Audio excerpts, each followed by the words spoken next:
Scott Baio. My obsession with Scott Baio. Scott Baio! Baio, isn't that right? Baio. Baio. Yeah. You know about this, Scott Baio? Any thoughts about Scott Baio? Hispanic Scott Baio. Scott Baio, great to see you. One-on-one with great Scott Baio. I'm here with Scott Baio. Thinking Scott Baio. Cha-cha Scott Baio. Yeah. Buongiorno, Scott Baio. Would you all welcome Scott Baio. Actor and director Scott Baio. Scott Baio. Under the Scott Baio law. Scott Bill is with us today. Scott Baio. But they'll flip. It goes everywhere and hits you in the...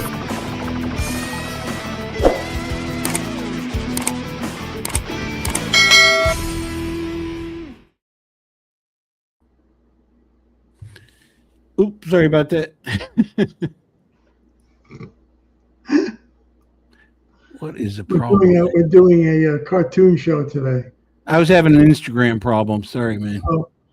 Hey, hello, everybody. How's it going, George? What's happening? You know, on the tailgate party, they were having a discussion about what they're going to call that group, and George's groupies and Baio Brigade were pretty close in what's going on. So I might be giving you a threat there. We'll see. Okay. All right. Good. Hope everybody's well. Somebody asked what my favorite cigar is. I smoke a Nub Connecticut 60 gauge. That's all I smoke. People give me cigars all the time. And George, you know what I hate? You ever see people, and I always, you ever see people in their interview, there's always like there might be some white spit right here, and it sticks to the upper lip. Yes. It really bothers me. I don't blame you. It bothers me a lot. And I'm like, just take a sip of water. So if you ever see that on me, please. Were you watching on TV or was that live? I was watching a Senate hearing, and I was like, dude, please, somebody one of your assistants, tell him he's got a white string. He looks like there's something wrong with him. Anyway, but that's the kind of thing that bothers me. And I'll tell somebody if I see him, I'll say, look, you got a string. I'll remember to tell you, and I'm sure all of the viewers will be happy to type in. Yeah. What's going on with your daughter? Are you guys at school yet, or like how close are you? Very close, George. Very close, and it is. Hey, Pamela. I thought that. Okay, she's going to go to college. Here's a couple of pairs of pants. Here's some shirts. And, go. No, it doesn't work like that. And everybody's doing this. Every parent that I know, we know parents, they have 3 boys, and they're driving all of them up with 3 vans and loading up their stuff in it. Wow. So, I guess you want to make them as comfortable as possible, but we're very close to leaving. And I'm sort of. How are you handling it? A lot of emotions going, George. A lot of emotions. In fact, I'm gonna wait. What I'd like to do is because I go to bed like last night. I don't want Bailey. I hope she's not watching. I was laying in bed. I was crying. And because I don't know what's going to happen. Hey, Cam, I just don't know what's going to happen. So I'm like, my little girl's leaving. But anyway, I'm going to get into that after she's away, and I want to see how I feel. And we'll see. We'll see. But hey, George, do you know what Buc-ee's is? They have Buc-ee's in Ohio. I hadn't seen any, but I obviously know what they are. And you got a lot of comments that I haven't been able to put all of them up, or letters about wearing your Buc-ee's shirt, and people were, hey, we got one of those on remember when you did the Scott's back the first day he came back? That was a Buc-ee's shirt? Yeah, that was a Buc-ee's shirt. Yeah, my wife and kid bought me a bunch of Buc-ee's shirts, and this place is a religion. Yeah. And my daughter loves it, and people love going there. And I've never been, but I hear the bathrooms are very clean, which is smart, very smart. But anyway, so they got me a bunch of Bucky's T-shirts, and I always remember Bucky's like Bucky Beaver when I was a kid. I don't know if it's the same kind of guy, but this was in Tennessee. Dayton, hold on, I Ohio, covered you. Bucky's, Carolyn, is there? Yeah, I don't. I know it's a big stinking deal, but anyway, go ahead, George. You want to show the? I do, but I want to say something first. Having taken 4 kids to college, and I know it's different because when we would take somebody, we come home, we'd still had other children that we had to deal with. So, being an only child, I'm sure it's a different feeling. Yeah. But when we had, I walked. Well, wait, LA. Pam Weed Eater. Welcome. Go ahead. When I took my eldest to UCLA, I took him into a dorm, moved him in. There's 4 people crammed into this thing.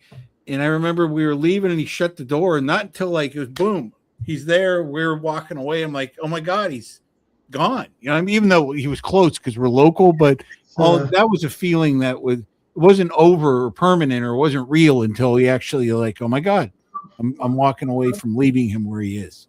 I'll tell you how I feel when that happens. But anyway, all right, do your thing and we'll get into the show.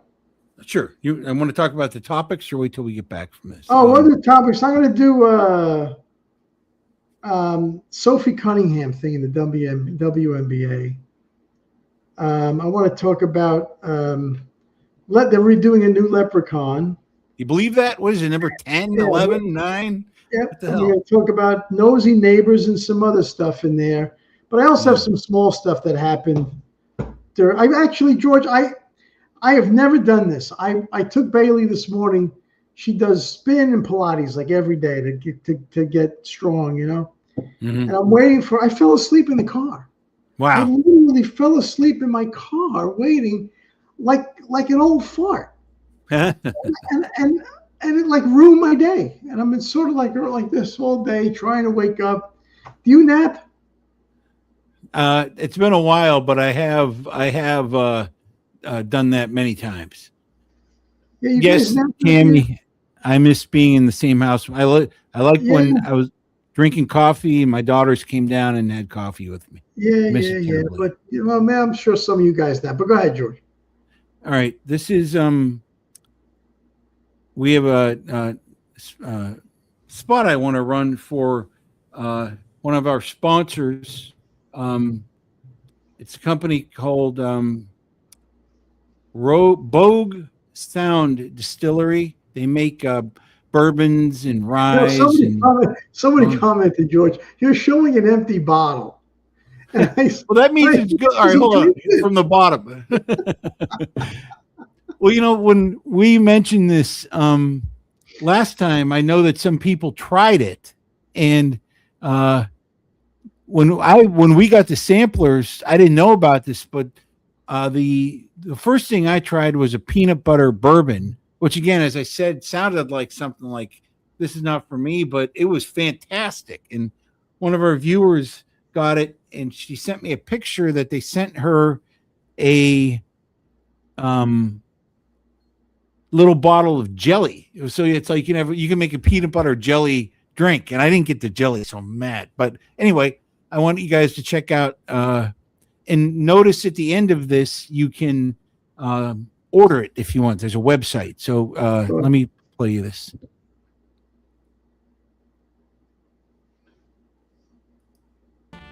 Inspired by Scotland's rich distilling heritage, a tradition carried across the Atlantic. Built on tradition, crafted through generations. Today, that spirit lives on through American craftsmanship. At Bogue Sound Distillery in North Carolina, premium spirits are distilled, aged, and crafted with care. From bold bourbon and whiskeys to handcrafted specialty spirits. Visit BogueSoundDistillery.com to explore the full collection. So if you look at that, it's BogueSoundDistillery.com. on your laptop, not on your desktop or laptop, there's a shop button on the right side that you can order. They deliver to three or 4 dozen states, but on your phone, I don't see that shop button. So don't think you're at the wrong place. And it's a veteran-owned company. It's patriotic. It's an American-made product, and what I had, I really liked. So I thought you guys would be like to see it. So, thank you, George. Hey, so you mentioned peanut butter before, right? Yeah. You put peanut butter in the drink. Do you know that I didn't eat peanut butter until I was probably 50 years old? Why? I don't know. I just never. I never liked the taste of it ever. I just never liked it. And then this is off subject. And you know how I got to eating it? I went. That was a flight you were on recently. No. Oh no. No. I went fishing with Christopher Atkins. That's right. And if I told you guys this, I'm sorry. And he said he would bring the sandwiches on the boat. So this is a little electric boat out in Westlake, California. I'm not Quint from Jaws hooking in sharks or anything. So he's bringing sandwiches. So I'm assuming he's going to go to a deli and he's going to get some, Kaiser rolls with some roast beef mayo and some tomato, have some nice sandwiches. And he shows up with peanut butter and jelly. And I went, I can't. He said, well, that's all you got to eat. And I ate it and I liked it. So I had a peanut butter and honey sandwich today. Anyway, that's all. Didn't you have peanut butter with when you got bumped on that airline and the woman gave you some kind of funky jelly with it? Remember with you started it, you didn't like it, but you had to finish it because she was watching you eat a sandwich. The old nice lady. No, it was jam on some kind of. She was so lovely. She knew I was upset because I was missing my flight. And she had, would you like a half a sandwich? And I was like, oh crap, what's in it? Oh, it's jam and something else on. But it was some kind of funky jam, and I can't remember what it was. I don't remember what it was. On some, I'm very picky about bread, but I had to get it down. She was so sweet. Anyway, so now I eat peanut butter and jelly. George, I have to tell you, guys, when was the last time you went and applied for your passport? Recently?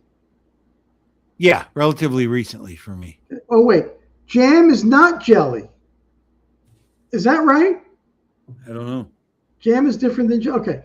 So we got hooked up at the passport place. It was the woman there was fantastic.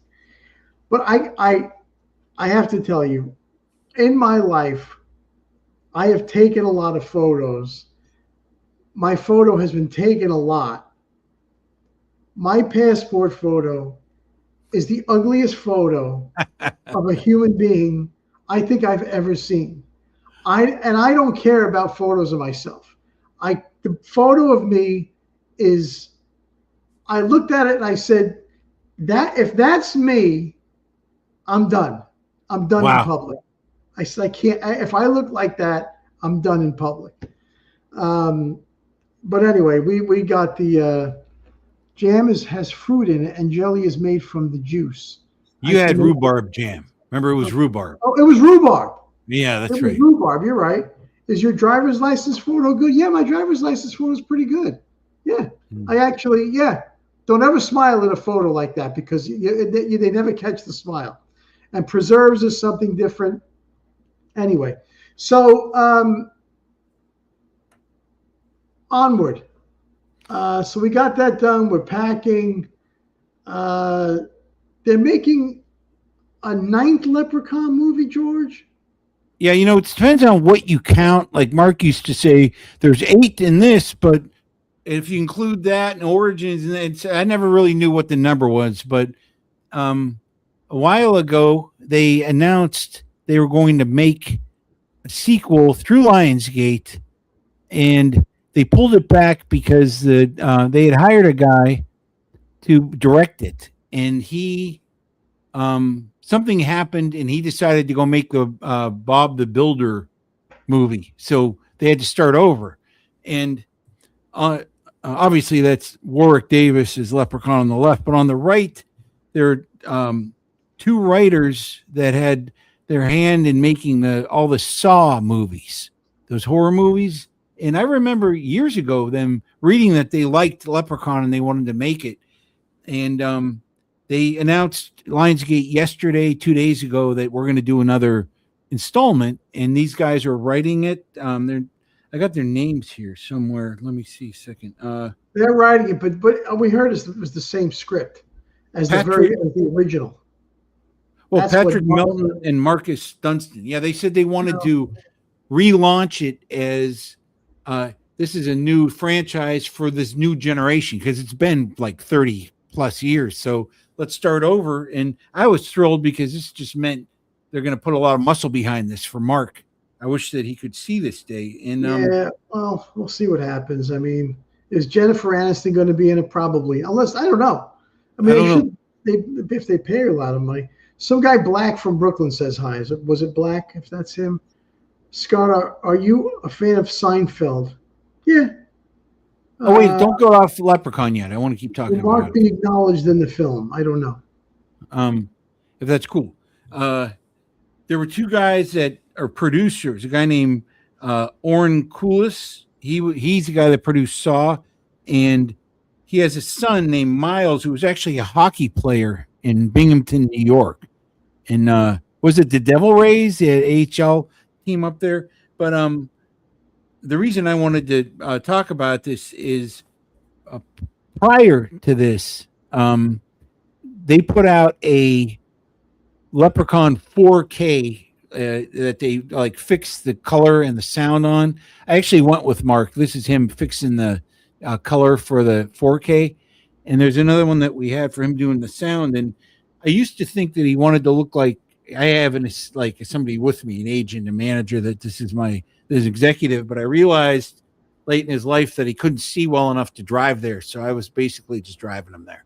But I thought that, yeah, no, I got to hold on a second. So do I have time to go get a sandwich, George? So what the other thing I wanted to say here is, I don't know if you guys ever saw this, but I was with him when they did a quick interview for the 4K, just a few seconds here, but I want to put it up for Mark. So give me a moment here. In 1989, I wrote Leprechaun. Friday the 13th, Halloween. And I said, no one's done St. Patty's Day. We're like really scared. You have a villain that has a personality. He gave life to that character and people just love the Leprechaun.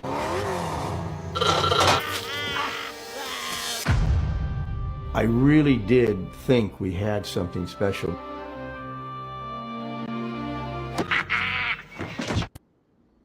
So anyway, his legacy deserves this, and I'm really happy. It goes on. It goes on. It'll go on forever as long as somebody can make money. And it was a good idea. First movie was great. The second one was the ones after his were not very good, I didn't think. But hopefully his estate will make some money, and whoever inherits his money will make more money. That'd be great. What genre of movies or books do you both like? Movies? Oh, I don't know. I like a lot of different. I like horror. I like, what was the last movie I just watched? My daughter and we just watched the Dallas Cowboy cheerleader documentary. It's really good. Really? Yeah, it's really good. It's really good. So I'll watch stuff like that. Anyway, so speaking of sports, George, are you keeping up with what's going on in the WNBA? It's hard to keep up, but I know generally what happened, and I'm surprised because this is a league that didn't have a lot of followers, and it financially was not doing well. And Caitlin Clark came in and seemed like she was the reason to get behind this, and people started watching it. And it seems like the league is more interested in politics than sports, and because she's seems to be conservative, even though she keeps her mouth shut, that they don't really use her attractiveness and fan base to help grow the league. It seems like people are jealous of her or mad at her, but it's compounded with what's happened with. How do you not like Sophie Cunningham? I mean, she's a great athlete, great attitude. She's funny, she's pretty, and they're actually beating her up physically in this game, and I don't get it. I don't get it. I don't get it. It's like killing the golden goose. There's some amount of jealousy there. That's a clothesline. Look at that's that. Dangerous. Here's it from another angle. Yeah, no, I know it's bad. And first of all, I don't know what they're thinking, the WNBA, by even toying with the idea of letting men play in it. And I don't want to hear that they're trans women. I don't want to hear that. To me, that's bullshit. It's a 6'8" guy, and he's gonna wear a Fever uniform or whatever uniform. He's gonna score 90 points a game, and the league is gonna be ruined. But I think the guys are doing this to make a point. I don't think. George, I agree with you. Yeah. But I think something's going to happen. So they're either going to say, wait a minute, we're crazy for doing this. We can't do it. And then they're going to have to find some massage language to get off it. Because look, you cannot have men competing in a women's sport. You can't do it. I don't care what kind of clothing they wear. I don't care what they do. You can't do it because you could. I think a high school team, a high school soccer team, beat the women's Olympic team. Something like that. You can get a high school team that will probably shut these girls out. Won't give them any points at all unless they get lucky. That's how much better. You're right, but why even have a women's NBA if you're going to let men play in it? Why even have it? It makes no sense at all. Right. Because once you do this, there'll just be the NBA, and there'll be the guys that couldn't make it in the NBA playing in the WNBA. That's why I think this chairman, who doesn't seem like a very good person to represent it, she said, well, she's already starting to backpedal because she said, well, the self-ID, that the fact that you think you're a woman is not enough to actually allow you to play. So they're already creating an escape mechanism for this. But I agree with you, man. I can't believe it. And George, I've said this before so many times. By the way, I just like the hat. I honestly don't care what anybody's life is. I truly don't. You could marry a glass of water for all I care. Just leave me alone. Leave me alone. But you can't, once you start putting, and I don't think people see. So I hear some people say, well, it doesn't affect that many athletes. Look, it affects the whole team. It affects the whole team. And it's not even about the shared locker room. It's about let them play and show how good they are as a female athlete and reap the rewards of it. Don't have it screwed up by some guy that has a problem in his mind and his heart. Could you imagine Michael Jordan playing in the WNBA? Could you imagine that? Imagine Shaquille O'Neal playing in the WNBA. Well, that's why Trump made a joke about I want to get LeBron to try and get recruited for the WNBA, just to say how silly this is. I don't think he likes LeBron. That's why he said it. But I don't know. And it never works the other way, George. It never works the other way. There are no women turning to men playing anything. It doesn't happen. So that tells you everything. And I'll explain this. I don't know if any people out there are golfers. And this is what I fear for my daughter. So if you put a guy in the LPGA, or you put a guy in a high school or a college team, the girls can't compete. Mm-hmm. They just can't, because like I'll give you an example. I don't want to get too in the weeds here. A par 5 hole is 520 yards, say. Mm-hmm. So my daughter could hit the ball 270. Yeah, that's what I was going to say. Right? A guy hits it 350. So now Bailey has 250 yards to get in on the green. The guy's got 170, 100 and 120, whatever. There were 150 yards, whatever. I had kids in there. So the guy is using a 9-iron or a wedge to get on the green in 2. My daughter's got to pull out a 3-wood to get on in 2, and the chance of that are highly unlikely. So he's already got a 1-stroke advantage on the hole, and that's almost every hole, and that's the problem. So people don't. These guys just want to win, and if they can't win against other men, so they go, I'm gonna dominate the women's league, or I want to get paid. I mean, I just don't understand it. You think that's what it is? Say it again. Do you think that's what it is?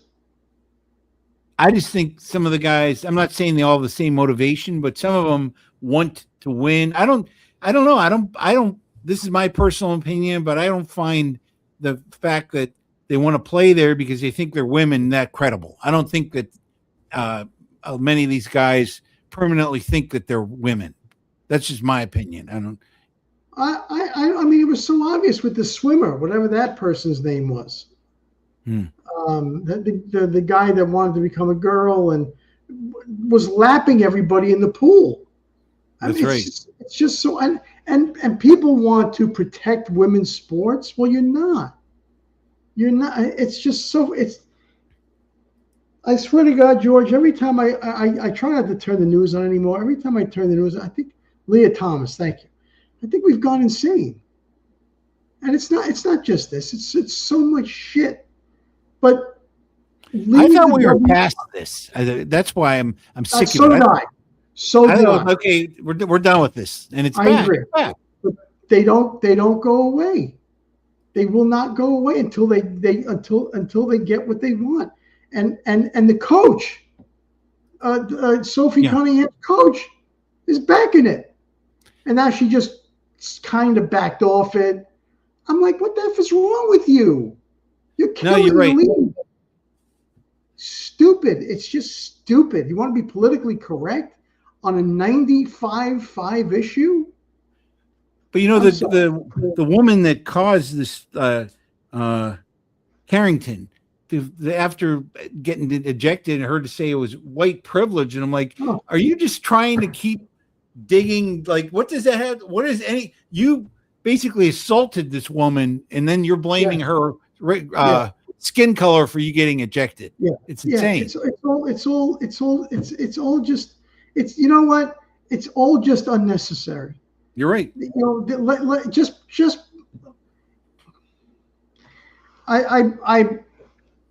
you're right, George. I thought it was gone, but apparently it's not gone.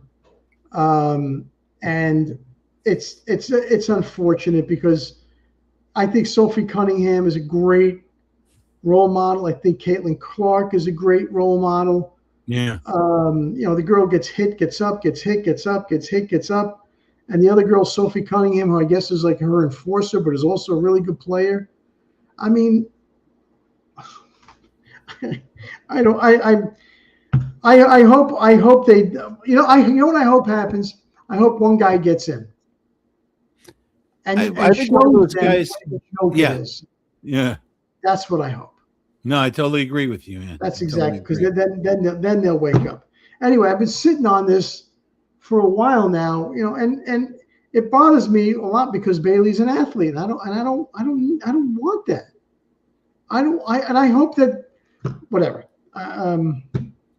Anyway, okay. I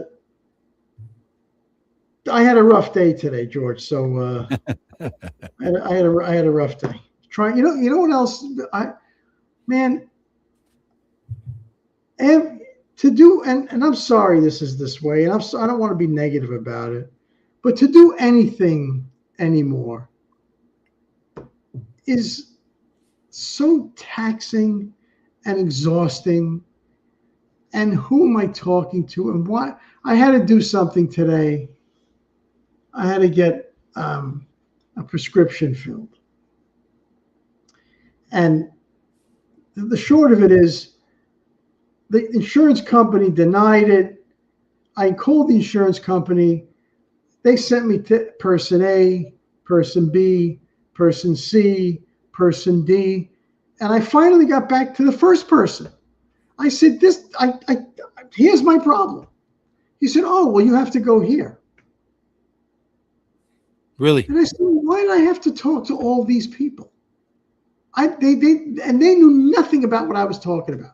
And you told me to go to them. And it's just, it really is. It's really, everything has become an arduous F you. And I'm, people, it's like it gets to the point where you don't want to leave your house. I'm getting to that point, George, where I don't want to be around people. You know what? It took me a long time to get there, but I agree. Like I used to get up and go, I want to go do something. Let me get some coffee and grab a donut. But now I'm like, I'm going to round everything up into a ball in one trip, and then I'm going to figure out, do I really actually need to go somewhere? Because I don't want to leave. Yes. Yes. I do it in one trip, Yes. and then I never want to leave again. I totally agree. You know what the easiest thing I do is? The easiest thing is I get a car wash. That's the easiest. I go to Big Dan's, I give them my card, I go through, I vacuum myself, I'm gone. That's the easiest. You love getting a car wash. What? You love getting car washes. I love getting my cars washed. It's one of my father told me, keep your car clean, so I keep my cars clean. But anyway, all right, George, you wanted to talk about nosy neighbors. I do, but I would like to play. I would like to spin that commercial one more time before we do another one, if that's cool. Do you peep? Go ahead. George is giving them their money's worth. Go ahead. Hold on. I want to put Cammie up here. She said something. I'll be on to the 22nd this month, and I agree 100%. Wow. Thank you. Everything. It's everything you do. It's sending my daughter to college, and I love the college, but the amount of paperwork. Go ahead, George, run it. No, go ahead. I wanted to put up. This is what we didn't get. We got the peanut butter bourbon, but that little jelly, whatever that thing in front, so you can have peanut. I didn't get to try that, so I'm bummed. But anyway, one of our viewers, Laura, got this, and I just thought it'd be worth the show. But, Laura, what did you think of it? That's cool. Make a comment. Cool. Well, she's having a party, an old-fashioned peanut butter old-fashioned party. She told me. Peanut butter old-fashioned party. I don't know what that is. Well, you make old fashions with this peanut butter bourbon, but she said she's serving. Hold on, I made a note. Brown sugar, cayenne pepper bacon with it, and that sounds pretty good. But then it reminded me of that Trump Hotel bacon you told me about on the clothesline with the clothespins. Remember that? How they brought the. Yeah. So that was amazing. That was at the Trump Hotel. That in was Washington, the original post office yeah. in D.C. I would say one of the two nicest hotels I've ever stayed in my life. It's incredible. Nice. And George, you would have loved it. You would have loved it. There were so many people for you to meet. You would have absolutely. You would have the lobby was, I don't know how big the lobby was, 10,000 square, 15,000 square. It was gigantic. With a huge glass ceiling, forced 5 stories up, and a big bar, and all these politicians were rolling in drunk. It was a lot of fun. And they served you bacon on a little clothesline hanging with a pickle underneath it. And I guess the pickle was to absorb the grease or something. I would have eaten it. What? I would have eaten it with all the grease on it. Yeah, I think I did too. And then, actually, how about this? Somebody bought us a seafood tower. Really? George, I think I ate every piece of seafood on that tower. Wow. And I had a problem. It was worth it. I had a problem. and I can't tell the story. My wife would love to tell the story, but I'm not going to tell the story. Anyway, all right, let's talk about. Wait, I forgot to run the commercial. 1 second, sorry. You did. No, I put up a picture of the jelly, but here's the commercial. Remember, there is a call to action at the end. Oop, hold on. What's up? The audio isn't on. There it is. Sorry. Ooh, I'm going to start it over. God darn it. It looks good. It's a silent movie. No, what am I doing wrong? I'm not getting any audio. I'm sorry, guys. I got to figure out what I'm doing wrong here. Get back to it later, George. No, I got it. Crafted through generations. Inspired by Scotland's rich distilling heritage. A tradition carried across the Atlantic. Built on tradition. Crafted through generations. Today, that spirit lives on through American craftsmanship. At Bogue Sound Distillery in North Carolina, premium spirits are distilled, aged, and crafted with care. From bold bourbon and whiskeys to handcrafted specialty spirits. Visit BogueSoundDistillery.com to explore the full collection. Well, nice. I like it, but remember, go to the website if you're interested in this. Anyway, yes, go to the website. Cammie, happy birthday on the 22nd. George, let's do some mail. Oh, wait, we wanted to do Nosy Neighbors, didn't we? No, I don't know what that's about. Do you know what that's about? Yeah, but we can skip it. I am going to bring it up next week if we don't. Yeah, bring it up next week. All right. Because we got a bunch of good mail, so. And if we're short on the mail, we'll bring that up. All right, hold on. I have to move my camera. It's so.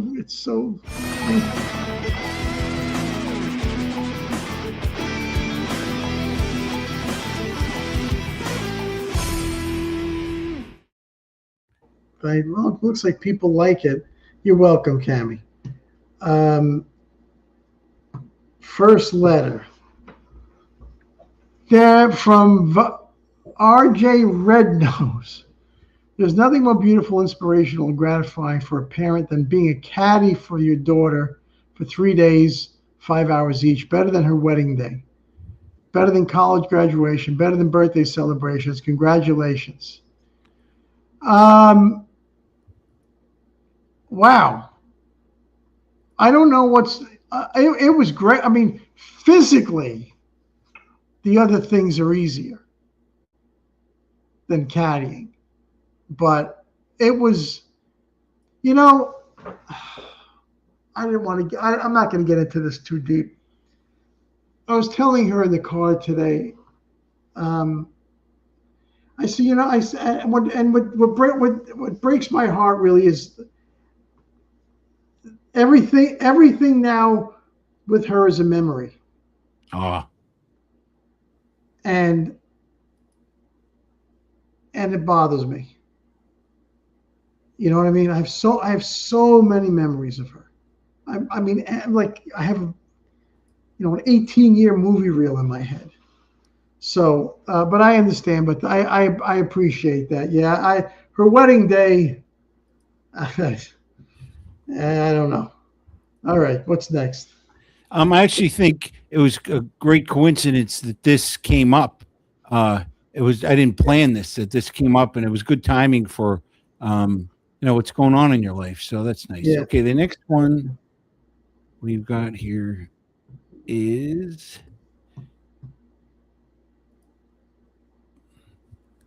Chris Menkel. George, confession, mass, and communion. George, I was so glad to hear you speak how confession, mass, and Holy Communion refreshes your soul. I was thinking the exact same thing when you brought them up.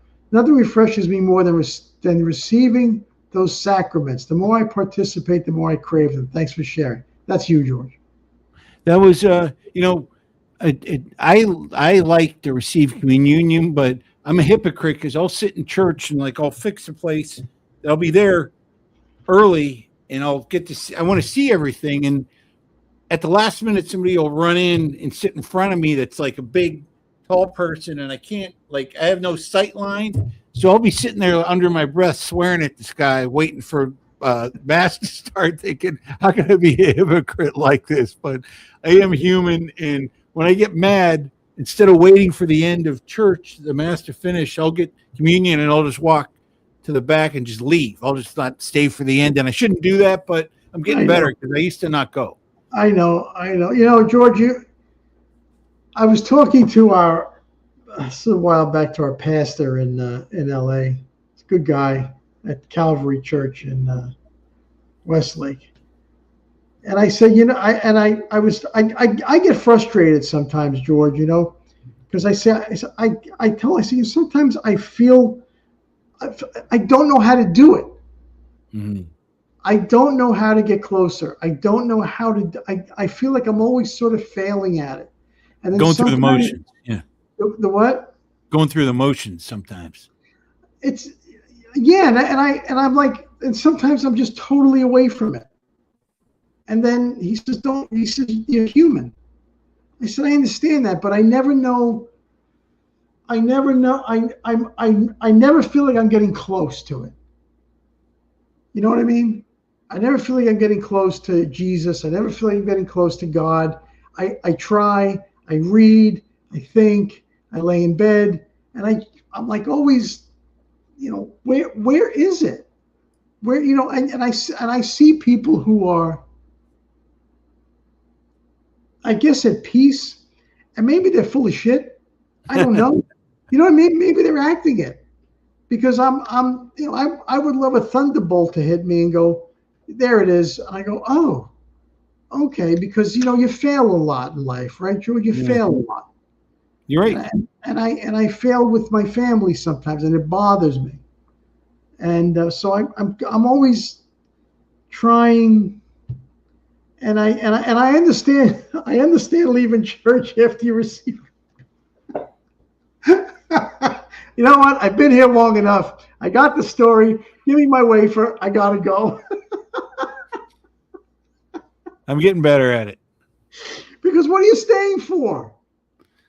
Well, just out of respect. After the fact. Well, you know, when the communion is exposed, that's kind of disrespectful. And then when it's put away, and the I don't want to hear the announcements. The social stuff doesn't interest me, and like, don't go. You know, but it's okay. I mean, what else do I have to do? I get in my car and I go eat somewhere. I'm with you because when we would go to church, and even church here, they sing a lot. No, that's good. And I go, you know what? Can I get there a few minutes late? I don't know if I can stand 10 minutes for the singing with a fan. And it's great music. And every time I do go early, I kind of get into it. But I'm such a pain in the ass about it, you know. And my wife goes, well, just stop it and just go. We'll get there on time. You know, George, we are amazingly imperfect. It's incredible. Right. It's incredible. All right, what's the next one? All right. This is a good one. There's some pictures with this one. Big fan. Hello, my name is Jane from Massapequa. I met you, Scott, at an autograph signing in New York City. You were with your mom and dad. I was very starstruck. I had spoken to your mom, and she was so sweet. My poor mom and my dad. I have your record albums and used to have your pictures on my wall. When I was 13, I had a surprise party. We all played Pin to the Lips on Scott. We still play that here with the cigar bar. I have uploaded a few pictures of your dad and you standing at an autograph signing. Thanks so much for your wonderful podcast. I love to hear about your family, your funny stories. That's very sweet, Look at that.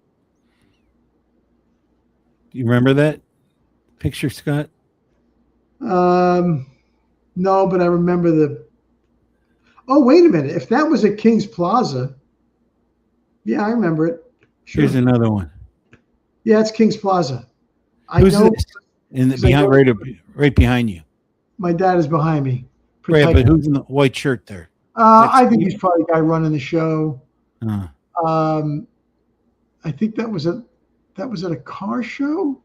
Carolyn. That's what Carolyn's saying. Yeah. Yeah, I don't know. Maybe I thought it was at a. Could be. I don't know. I thought it was. King's Plaza, which is a mall. The guy, my dad. So George, my dad in that photo. I'm probably 19. Wow. Right? So this is 79. He's 47. And he looks like an old guy. Well, that's nice. I think we have another. Steve was a tough guy. He was good to me. He was a tough guy though. But go ahead. Another picture? No, we got a couple more letters actually. Oh, good. You ready? Just wanted to drop you both an email to thank you for amazing podcast. I really look forward to Wednesday evenings. I'm about the same age as both of you and love when you reminisce about your childhood. I love it So last night we had some people over. George, we were cracking up. We were talking about, I'm going to reminisce for a minute. We were talking about Halloween. And do you remember as a kid the plastic mask that you used to put on? Yeah. Whatever your costume was. And do you remember how there was like a string in the back and your eyelids were always getting cut because the hole was so small for the eyes and the mouth was so small that you kept spitting and it was all spit in your... You got a spit thing going on this show, man. We were cracking up last night talking about that, and the cape never fit and everything always ripped. And the mask was hurting and cut. Nobody knew who anybody was. Anyway, I love when you interview people. You really asked some insightful questions. Thank you. I'm also proud Italian who was blessed to have a wonderful family of love, compassion, and much laughter. I busted out laughing when you said that your father would use a handkerchief and place it out to dry the window after he used it. My father would also use a handkerchief, and we were kind of grossed out by it. I guess that's what men used to do back in the day. Over the past year, I unfortunately have been through some rough times in my life, but seeing your podcast each week really eases my pain. I'm sorry about that, Judy. Judy Papa. That's, well, I'm glad to make you feel better. Yeah, my father would, he would use Old Spice. What cologne did your dad wear, George? I think he used Aramis. Remember Aramis? Wow. It's one of the Three Musketeers, Aramis, isn't it? Yeah. But actually, that's the only one I remember. My father would use Old Spice, but he would get the elastic around his underwear and pour a drop on his underwear on the strap of his underwear, and that's how he wore his cologne. Really? Yeah, I don't know why. I guess it ruminated and filled his. I don't know what the hell he was doing. Along with the handkerchief that he would blow and put it in his pocket. God, disgusting. Okay, another one, or is that it? There's one, but because it doesn't say anything, I'm taking it that it came to me, not both of us, and not to you. Then you can read it. I named my son after you, so the son is named George. That's me. I know it's got to be you. Sharon Lee Benton Riddle. So she named you named your son George? No, after you named him Scott. I was jumping in there. No, but wait, did she just have a son? She didn't say that. I just think this is years ago. Yeah, she probably named it. I'm sorry. I'm reading this the wrong way. Stephanie says her dad used Old Spice. My dad is 85 and still uses a handkerchief. Why? Why use a handkerchief? Why? It's it's blowing snot and putting it in your pocket for later. Okay, George, did you ever chew gum and put it down and chew it later? No. I saw people that did that, but I never did that at all. I think people would put it behind their ear. Huh. Like, what are you doing? I don't know. I saw people that, even when you chew it and for a while, you just put a new fresh piece in it. So it's pretty used up anyway at the time. And if you don't have it anymore, I'll buy you a pack. Stop. Don't do things that are gross. Oh my God, that was the last one. Hey, oh no, I showed that already. George, go ahead, do the bed. No, we got one more subject, guys. My dad used his pants. He worked at a factory and he wore Avon's Wild Country. Wait, hold on. Let me see if I'm still loaded here. It got washed with all the dirty laundry, but it didn't matter. You had to walk around with it all day. And it wasn't just one blow. There was multiple blows during the day. You'd have to find like a little corner of it to blow your nose. And I would say, and he would give me a handkerchief. When I went to school, I said, well, Dad, what am I going to do with this? You blow, be a man, blow your nose.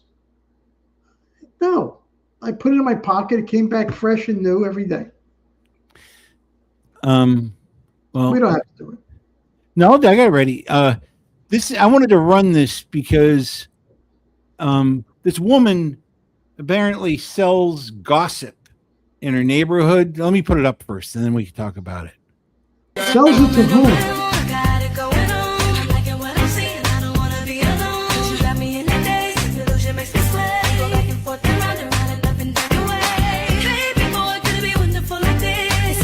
Casual, marital affairs.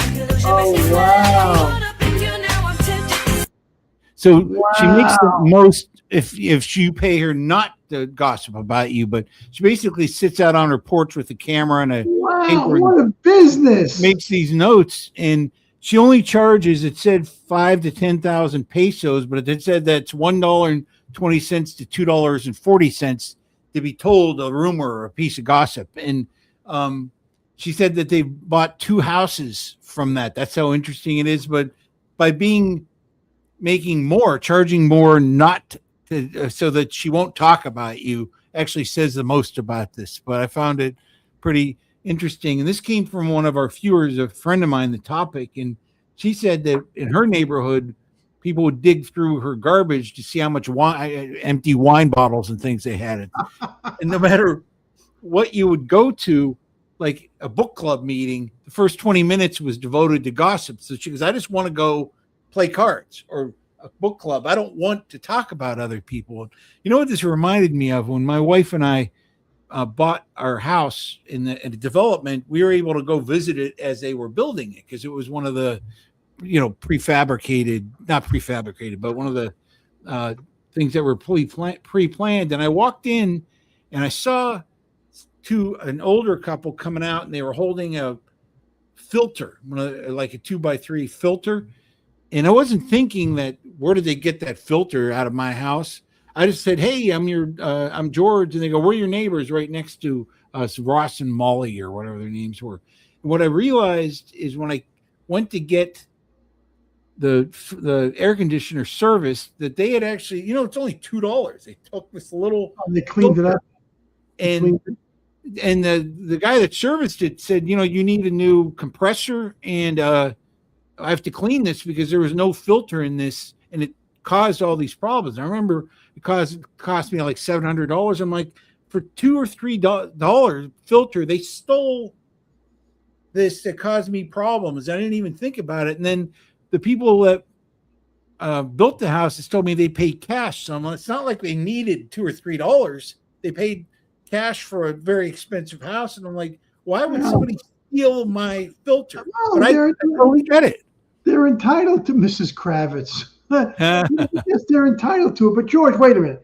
So how would you pay the woman? Would she come to you? Or maybe you don't know this. Would she come to your house and say, hey, I've got some gossip on you and I'm going to run it, or are you going to pay me $10? I think you go to her. I don't know, but I tried to find more on it, and something without such loud music, but I couldn't find it. But she apparently has got a booming gossip business there. We should open a franchise of those. How do we? You know what? It's actually brilliant. Yeah, it's totally brilliant, because it doesn't even matter who you're talking about. If it's interesting, hey, my neighbor Sam slapped her husband and had a bride. Okay, great. I want to hear more. Wow. You know what? It's a mad, mad, mad, mad world. Maybe she has, instead of a one-on-one thing, she has like a group rate where you come in as a class and she gives everybody like maybe. See, people are funny. Christo says, I heard that woman went missing. She had something on Hillary Clinton. Anyway, all right, guys, thank you for watching. I don't know what else we have to talk about. We're still going after people, but it's a lot of it's my fault. If anybody out there, I know Christy McNichol, but if you see her, tell her we wanted to come on. She's hard to find. She's hard to find. Don't forget. Oh, go ahead. What? If you want to write to us, tell us suggestions, topics, say hi. It's takeonlifepodcast@gmail.com. I forgot to put it up this time. So takeonlifepodcast@gmail. Yeah. Thanks, Fred Fish. We'll see you guys next week. Appreciate you all watching. God bless all of you, and don't feel guilty if you don't go to church. Thank you. Have a good night. Bye.